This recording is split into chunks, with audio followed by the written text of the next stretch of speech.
নমস্কার বন্ধুরা, আপনাদেরকে স্বাগত আমার এই ইউটিউব চ্যানেল সিম্পলি সঞ্চিতায়।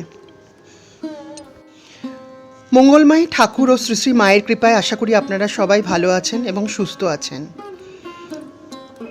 আমার চ্যানেলে যারা নতুন বন্ধু সেসব বন্ধুদের উদ্দেশ্যে বলছি, যদি আপনাদের আমার এই চ্যানেলটি ভালো লেগে থাকে তো প্লিজ লাইক শেয়ার সাবস্ক্রাইব করার রিকোয়েস্ট রইল। শিবরাত্রি পুজো আসন্ন, তাই আজকের এপিসোডে শিবরাত্রি নিয়েই বলছি। শিবরাত্রি পুজো পড়েছে 2024-এর 8ই মার্চ। বিশুদ্ধ পঞ্জিকা মতে এই বছর ফাল্গুন কৃষ্ণা চতুর্দশী তিথি 8ই মার্চ শুক্রবার রাত 9টা 57 মিনিট থেকে শুরু হবে এবং 9ই মার্চ শনিবার সন্ধ্যা 6টা 17 মিনিট পর্যন্ত থাকবে চতুর্দশী। মহাশিবরাত্রি পুজোর শুভ সময় হচ্ছে পঞ্জিকা মতে 12টা 7 থেকে 12টা 56 পর্যন্ত শুক্রবার দিন। এই ছিল পঞ্জিকা মতে শিব পুজোর সময়। বন্ধুরা, শিবরাত্রির পুজো অনেকেই আমরা রাত জেগে করি, বাবার মাথায় জল ঢালি, আবার অনেকে একেবারে চারিপ্রহরের পুজো করে নিই। এই মহাশিবরাত্রি দিনটি বাবা ভোলেনাথের কাছে খুবই প্রিয় ছিল। এই মহাশিবরাত্রি দিনটি বাবা ভোলেনাথের কাছে খুবই প্রিয় দিন। শিবপুরাণ অনুযায়ী বলা হয়েছে যে ওই দিনই ভগবান শিবের বিয়ে হয়েছিল মাতা পার্বতীর সঙ্গে।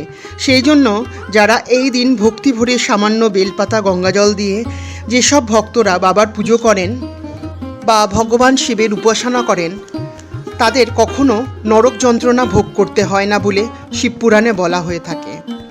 শিবের মাথায় জল ঢালার মন্ত্রটি হল ওম নমঃ শিবায়, ওম নমঃ শিবায়, ওম নমঃ শিবায়।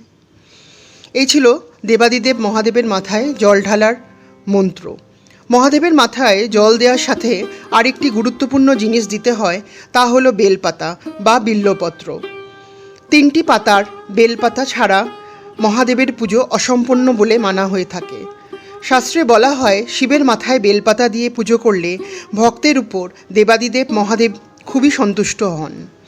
শাস্ত্র অনুযায়ী বেলপাতা দেওয়ার নিয়মে বলা হয়েছে যে প্রথমে বেলপাতা গঙ্গাজল দিয়ে ধুইয়ে নিয়ে বেলপাতায় ওম চিহ্ন চন্দন দিয়ে এঁকে নিতে হয়, তারপর ওই বিল্বপত্র শিবের মাথায় নিবেদন করতে বলা হয়েছে। আর বেলপাতা নিবেদনের সময় মহাদেবের মাথায় যখন আমরা বেলপাতা নিবেদন করব তখন বলা হয়েছে পঞ্চাক্ষরী এই মন্ত্র বলতে, তা হলো ওম নমঃ শিবায়, যা আমি আগেই বলেছি।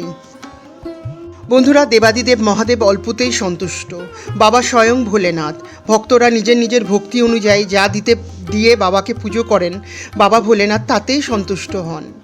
মাতা পার্বতী ও ভোলেনাথের চরণে প্রণাম জানিয়ে সবার মঙ্গল কামনা করে আজকে এখানেই শেষ করছি এপিসোড।